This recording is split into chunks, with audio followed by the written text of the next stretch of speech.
73 வயசுல வந்து தனது 170வது படத்தை நடிக்கிற ரஜினி சார் வந்து போன தடவை வந்து காக்கா கழுகு கதை சொன்னாரு. இந்த முறை வந்து பாத்தீங்க அப்படின்னா கழுத கதை சொல்லியிருக்காரு.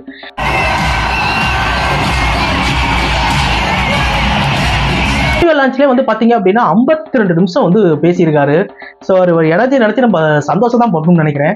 வந்து சகுனிகளை பத்தி பேசியிருக்காரு. ஸோ சகுனிகள்கிட்ட வந்து ரொம்ப ஜாக்கிரதையா சாமர்த்தியமா இருக்கணும் அப்படின்னு சொல்லிட்டு ஏகப்பட்ட விஷயங்கள் பேசியிருக்காரு. அவர் நிறைய விஷயங்கள் பேசியிருக்காரு. ஸோ ரஜினி சார் என்ன பேசினாரு, ஆடியோ லான்ச் எப்படி போச்சு, ஸோ என்னென்ன வேட்டையன் அப்டேட்ஸ், ஸோ இது எல்லாத்தையும் சேர்த்து வச்சு தான் பார்க்க போறோம். நான் Joyles Antony. Welcome back to the லூயிஸ் சேட்டகல். சௌந்தர்யா ரஜினிகாந்த் வந்து ஒரு ஐடியா கொடுக்குறாங்க. என்ன அப்படின்னா, டிஜே ஞானவேல் அவர்கிட்ட வந்து என்ற ஒரு கதை சொன்னாரு, அது உங்களுக்கு பிடிச்சிருந்துச்சுன்னா நீங்க கேளுங்கப்பா அப்படின்னு சொல்றப்ப இவங்க என்ன பண்ணிட்டாங்க, ஓகே வர சொல்லுங்க அப்படின்னு சொல்லிட்டு டிஜே ஞானவேல் வர சொல்லியிருக்காங்க. வர சொன்னா ரஜினிகாந்த் சார் வந்து ஸ்டோரி கேட்டிருக்காரு. கேட்ட உடனே அவருக்கு என்ன தோணி இருக்கு அப்படின்னா, இது வந்து ஒரு மெசேஜ் கான்செப்ட். ஏன்னா ஒரு ஜெய்பீம் படத்தை வந்து அது மாதிரி வந்து இருக்க வேணாம், எனக்கு மெசேஜ் வந்து எனக்கு செட் ஆகாது அப்படின்னு சொல்லியிருக்காப்புல. சார் ஓகே அப்படின்னு சொல்லிட்டு வேற என்ன பண்ணியிருக்காருன்னா 10 நாள் வந்து டைம் கேட்டிருக்காரு. யாருன்னா ஞானவேல் சார் வந்து டைம் கேட்டிருக்காரு. சரி 10 நாள் டைம் எடுத்துக்கோங்க, எனக்கும் வந்து ஒரு ஸ்கிரிப்ட் வந்து ஒரு கமர்ஷியலா வேணும் அப்படின்னு சொல்லி கேட்டிருக்காங்க. ஒரு 10 நாள்ல 2 நாள்ல வந்து ஒரு போன் அடிச்சிட்டாராம். யாரும் ஞானவேல் சார் வந்து போன் அடிச்சிட்டாரு. ஸோ ஃபோன் அடிச்சுட்டு வந்து எனக்கு இந்த மாதிரி வந்து கமர்ஷியலாக நான் வந்து ஒரு படம் ரெடி பண்ணிட்டேன், லோகேஷ் கனகராஜ் மாதிரியோ இல்லை நெல்சன் மாதிரியோ வந்து எனக்கு பண்ண தெரியாது, என் ஸ்டைலில் ஒரு கமர்ஷியல் கொடுக்குறேன் அப்படின்னு சொன்னா ரஜினிகாந்த் சார் சொல்லியிருக்காரு. என்ன சொல்லியிருக்காருன்னா, உங்கள் ஸ்டைலில் இருக்கிறதுக்கு தான் உங்களை கூப்பிட்டுருக்கேன், அவங்கள மாதிரி இருக்கிறது தான் நான் அவங்கள்ட்ட கேட்டிருப்பேன் அப்படின்னு சொல்லியிருந்திருக்காரு. ஸோ இப்படி அமைஞ்ச படம் தான் வந்து இந்த வேட்டையன் மூவி. ஸோ இதுக்கோட பட்ஜெட் வந்து கிட்டத்தட்ட வந்து 160 கோடி அப்படின்னு சொல்லப்படுகிறது. பட் இருந்தாலும் அதுக்கு மேலேயும் வாங்கலாம். பட் இவங்க காட்டுற விஷயங்கள் 160 கோடி தான் காட்டுறாங்க. சார் ஓகே, இப்ப ரஜினி சார் என்ன பேசினார் அப்படின்னு பார்த்தா, இப்ப நான் சொன்ன இந்த விஷயம் தான் வந்து அங்கேயும் பேசி இருந்திருக்காங்க. பட் ஓவரலா என்ன பேசினார் அப்படின்னு சொல்லிட்டு ஒரு விஷயம் இருக்கும்ல, ஸோ அதை பத்தி பார்ப்போம். ரஜினி சார் அப்படின்னு சொன்னாலே பொதுவா வந்து எல்லாருக்கும் பிடித்த ஒரு நடிகர், ஒரு கமர்ஷியல் ஆக்டர், என்ன ஆனாலும் சூப்பர் ஸ்டார் தான்ப்பா அவரு அப்படிங்கிற மாதிரி தான் இருக்கும். ஸோ அவர் வந்து கிட்டத்தட்ட 170 படம் நடிச்சிருக்காரு. அப்படிங்கிறப்ப ஒரு மிகுந்த ஒரு எதிர்பார்ப்பு இருக்கு வேட்டையன் படத்துக்கு. ஸோ இந்த டைரக்டர் இருக்காருல, இந்த ஞானவேல், டிஜே ஞானவேல், இவர் பத்தி ரொம்ப பெருசா பேசியிருக்காரு. இந்த ஆடியோ லான்ச் ஃபங்க்ஷன் என்ன பேசியிருக்காருன்னா, ஒரு பத்திரிகையாளரா இருந்துகிட்டு யார்ட்டையும் அசிஸ்டன்ட் டைரக்டா ஒர்க் பண்ணாம ஜெய்பீம் மாதிரி ஒரு படம் எடுக்கிறாரு அப்படின்னா அது எவ்வளவு பெரிய விஷயம். ஆனா அந்த படத்தை நான் பாராட்டாம விட்டுட்டேன். ஸோ அவர்கிட்ட நான் வந்து படம் போது ரொம்ப கம்ஃபர்ட்டா நான் ஃபீல் பண்ணேன் அப்படின்னு சொல்லி பேசியிருக்காரு. அமிதாப் பச்சன் சாரை பத்தி பேசியிருக்காரு. அதுல என்ன பேசியிருக்காரு அப்படின்னு பாத்தீங்கன்னா, அமிதாப் பச்சன் சார் இந்த படத்துல வந்து ஒரு கேரக்டர் ஒருத்தருக்காங்க, அதுக்கு வந்து சிவாஜி சார் இருந்தாருன்னா இப்ப கண்டிப்பா வந்து நடிச்சிருந்திருப்பாரு. ஆனா அமிதாப் பச்சன் சார் அப்படின்னா இன்னும் தூக்கி வாரி போட்டுருச்சு. காரணம் என்ன அப்படின்னு பாத்தீங்கன்னா, அவர் கூட ஹிந்தியில நான் ஒரு படம் ஒன்று பிடிச்சேன். ஸோ அந்த படம் நடிக்கிறப்ப அவர் பெர்ஃபார்மன்ஸ்ல வேற மாதிரி இருந்துச்சு. இன்னும் சொல்லணும்னா ராஜீவ் காந்தியும் குடும்பமும் இவங்க குடும்பமும் ரொம்ப க்ளோஸ். ஒரு நாள் அமிதாப் பச்சனோட வீடு வந்து ஏலத்துக்கு போயிடுச்சு அவர் நடிகரா இருக்கிறப்பே.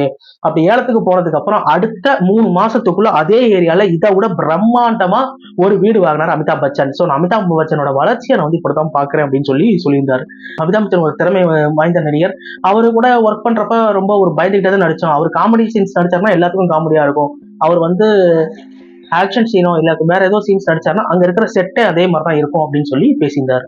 ஆனா அனிருத்தை பத்தி பேசுறப்ப என்ன சொல்லியிருந்தாங்க அப்படின்னா, இந்த படத்தோட டைரக்டர் இருக்காருல ஒரு டிஜே ஞானவேல் சார் வந்து சொல்லியிருந்தாரா, எனக்கு இந்த படத்துக்கு, அதாவது வேட்டையன் படத்துக்கு 10% எனக்கு வந்து கண்டிப்பா அனிருத் தான் வேணும் அப்படின்னு சொல்லியிருந்தாராம். அதுக்கு ரஜினி சார் சொன்னாராம், உங்களுக்கு 10% தான் அனிருத் வேணும், எனக்கு 100% வந்து அனிருத் தான் வேணும் அப்படின்னு சொன்னாங்க. ஜெயிலர் வந்து அந்த அளவுக்கு வந்து சக்கப்போடு வந்து போட்டுச்சு. இப்ப சமீபமா 2 ஆல்பம் ரிலீஸ் ஆனிச்சு, பார்த்துருப்பீங்க.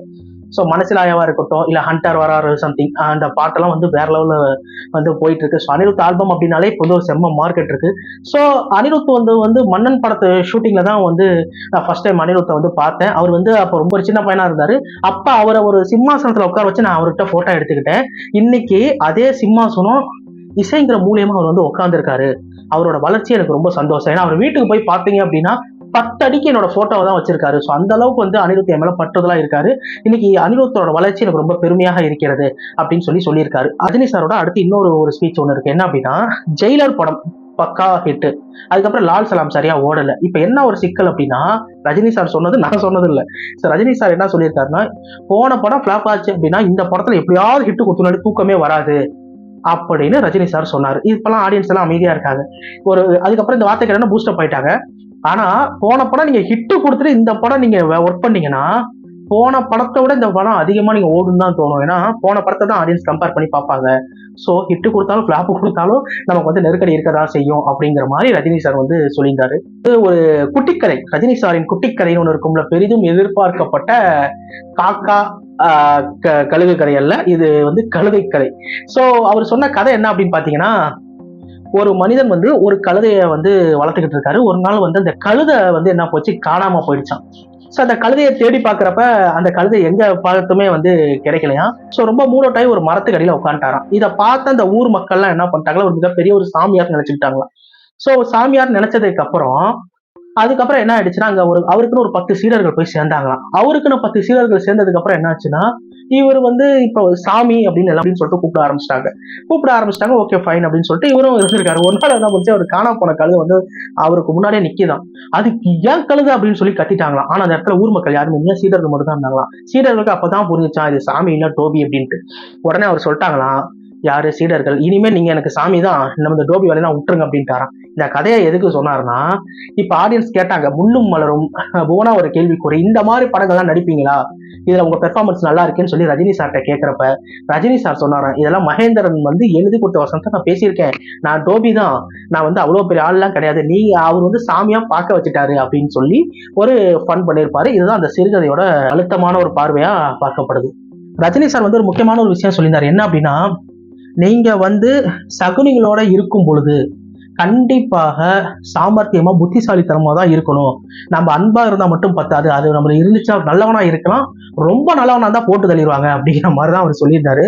அதே மாதிரி வந்து கெட்டவங்க, அந்த பினிஷிங் டச் என்ன அப்படின்னு பாத்தீங்கன்னா, கெட்டவங்கள்ட்ட வந்து நம்ம கத்துக்கணும் அப்படின்னு சொல்லிட்டு அது பினிஷிங் பாயிண்டா வந்து முடிச்சிருப்பாரு.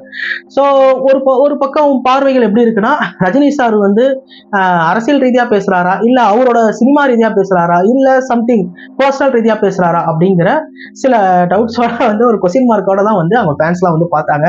ஸோ ரஜினி சார் வந்து நீங்க ஒரு பணம் வச்சிருக்கீங்க அப்படின்னா அந்த பணம் வந்து ரொம்ப வாழ்க்கைக்கு முக்கியம். இது அமிதாப் பச்சனை பத்தி அவர் சொல்லியிருந்திருப்பார். ஒரு பணம் இருந்தா மட்டும்தான் மதிக்கப்படுவீங்க அப்படிங்கிற மாதிரி சொல்லியிருந்திருப்பாரு. ஸோ ரஜினியோட சாரோட ஸ்பீச்ல வந்து என்ன இருக்குன்னா, ஏற்கனவே காலா நினைக்கிறேன், காலா புத்திசாலியோட பழகுங்க, ஆனா அதி புத்திசாலியோட பழகாதீங்க அப்படிங்கிற மாதிரி சொல்லுவாரு. இந்த ஆடியோ லான்ச்ல என்ன சொல்லியிருக்காருன்னா, நல்லவனா இருக்க ஆனா ரொம்ப நல்லவனா இருக்காதீங்க, தூக்கி சாப்பிட்டு போயிட்டே இருப்பாங்கிறது தான் நம்ம ஸ்டைல சொல்லணும். இதை தான் வந்து சொல்லியிருக்காரு. ஸோ பார்ப்போம், வேட்டையன் படம் வெற்றி பெற வாழ்த்துக்கள். வழக்கம் போல ஜெயிலர் மாதிரி கண்ணாடி அந்த ப்ரொமோ டீசர்ஸ் எல்லாம் பார்த்துருப்பீங்க. ஒரு பெரிய ஒரு பட்டாளமே நடித்திருக்கிறது. இந்த படம் வெற்றி அடையணும்னு சொல்லிட்டு ரஜினி ரசிகர்கள் சரௌண்டிங்ஸ் எல்லாம் விரும்புறாங்க. ஸோ பார்ப்போம். ஆடியோ லான்ச் ஃபங்க்ஷன்ல வந்து இந்த லைக்கா நிறுவனம் வந்து எப்படி உள்ள நுழைஞ்சிச்சு அப்படின்னு சொல்லிட்டு ஒரு சின்ன ஒரு ட்ரையல் வெர்ஷன் மாதிரி ஒரு கட் பண்ணி போட்டாங்க.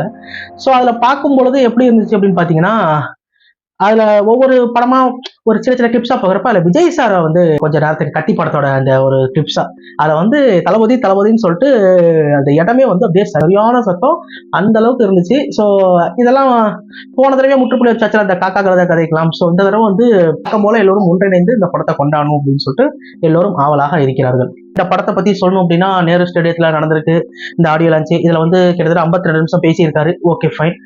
இதுல என்னென்ன சிறப்பம்சங்கள் அப்படின்னு பாத்தீங்க அப்படின்னா, லைக்கா ப்ரொடக்ஷன் பண்ணியிருக்காங்க. நடிகர்கள் பட்டாளமே வந்து இருக்கு. பகத் பாசிலா இருக்கட்டும், ராணா தகுபதி, தூஸ்ரா விஜயன், மஞ்சு வாரியர், அமிதாப் பச்சன் சாரு. ஸோ இந்த மாதிரி வந்து ஒரு ஸ்டார் கேஸ்டா வந்து இந்த படத்துல வந்து இருக்காங்க எல்லாருமே. ஞானவேல்ட்ட ஒர்க் பண்ணணும் அப்படின்னு சொல்லிட்டு சௌந்தர்யா ரஜினிகாந்த் தான் வந்து சம்திங் ஐடியா கொடுத்ததா ஒரு நியூஸ் வந்துச்சு. அப்ப ரஜினி சார் அழுத்தமா ஒரு வார்த்தை சொல்லியிருப்பாரு. என்ன அப்படின்னா, மெசேஜ் சொல்ற கான்செப்ட்ஸ் அப்படின்னா கண்டிப்பா டேரக்டர் உங்களுக்கு செட் ஆகும், எனக்கு அது செட் ஆகாதுன்னு சொல்லி ஒரு முடிவு பண்ணி, இந்த முடிவு எங்க வந்திருக்குன்னா ரஞ்சித்துக்கு இருந்து மேபி வந்திருக்கலாம். அவர் ஏற்கனவே ஒரு தடவை சொல்லியிருந்தாரு. எப்பனா கபாலி கால ஆடியோ லான்ச்ல சொல்லியிருந்திருப்பாரு, கபாலி வந்து நல்ல படம், என்னை நடிக்க வச்சிட்டீங்க, ஆனா அது பேர் உங்களுக்கு தான் வந்துச்சு, எனக்கு சம்திங் எனக்கு அது கமர்ஷியலா இல்லை அப்படின்னு சொல்லி ஒரு ஃபீல் பண்ணியிருப்பாரு. இந்த பெரிய நடிகர்களை வச்சு ஒரு படம் பண்ணும்போது என்ன ஒரு சிக்கல் அப்படின்னா, ஒரு 100% டேரக்டரா பிலிம் எடுக்கிறப்ப அவங்களாலேயும் முழுசா செயல்படுத்த முடியாது. இந்த டாப் ரேங்கிங்ஸ்ல இருக்கிற இந்த கமர்ஷியல் ஆக்டர்ஸ்னாலையும் முழுசா பண்ண முடியாது. ஸோ ஒரு கலர்வையான ஒரு விமர்சனமா தான் வந்து சேரும். ஸோ இதன் பொறுத்து தான் ரஜினி சார் கண்டிப்பாக சொல்லியிருக்கலாம் அப்படின்னு வெளியில சொல்றாங்க. ரஞ்சித் சார் வந்து அவராலையும் முழுசா ஒரு கதையை வந்து கொண்டு வர முடியாது. இப்ப காலா படம் எடுத்துக்கோங்களேன். காலா படத்துல வந்து எப்படி ஒரு ஃபைட் சீன் வைக்கிறோம்னா அது கமர்ஷியலுக்குள்ள வந்துடும். ஒரு ஹீரோ வந்து ஒரு 10 பேத்த மாசம் அடிக்கிற மாதிரி சீன்ஸ் எல்லாம் காட்டும்போது கமர்ஷியலுக்குள்ள வந்துடும். அதுவே பாருங்க, மெட்ராஸ் படத்துல ஒரு கோர்ட் சீன், ஒரு கோர்ட்ல வந்து அடிக்கிற ஒரு ஃபைட் சீன் வரும். அதுல கொஞ்சம் எதார்த்தம் கலந்து வரும். அது ரஜினி சாருக்கு வைக்க முடியுமா, வைக்க முடியாது. ஸோ இந்த மாதிரி இடத்துல தான் டிஃபரன்ஸ் வேறுபடி ஆகுது. ஸோ ஆடியோ லான்ச் ஃபங்க்ஷன்ஸ்ல வந்து வழக்கம் போல வேற மாதிரி இருந்துச்சு. ஸோ இந்த படம் வேட்டையன் படம் வந்து ஒரு போலி என்கவுண்டர் கதையை மையப்படுத்தி தான் எடுத்திருக்கதா நியூஸ் வருது. பகத் பாசிலோட நடிப்புக்காக பகத் பாசிலோட அந்த ஒரு மொமெண்ட்டுக்காக ரசிகர்களும் காத்திருக்காங்க. மஞ்சு வாரியர். ஸோ ஜெயிலர் படத்துல எப்படி தமனா கூட ஒரு 2 நிமிஷம் ஒரு பாட்டுல ஒரு சீன் வரும், 2 சீன் வருவார். அதே மாதிரி இந்த ஒரு மனசிலாய சாங்லையும் ஒரு 2 சீன் வரதா நியூஸ் வந்திருக்கு. ஹோப் உங்களுக்கு பிடித்திருக்கும் என நான் நம்புகிறேன். ஸோ இந்த வீடியோ பிடிச்சிருந்தா லைக் பண்ணுங்க, ஷேர் பண்ணுங்க, அண்ட் சப்ஸ்கிரைப் பண்ணுங்க. அந்த கூட இருக்க பெல் ஐக்கானையும் பிரஸ் பண்ணுங்க. And thank you and love you.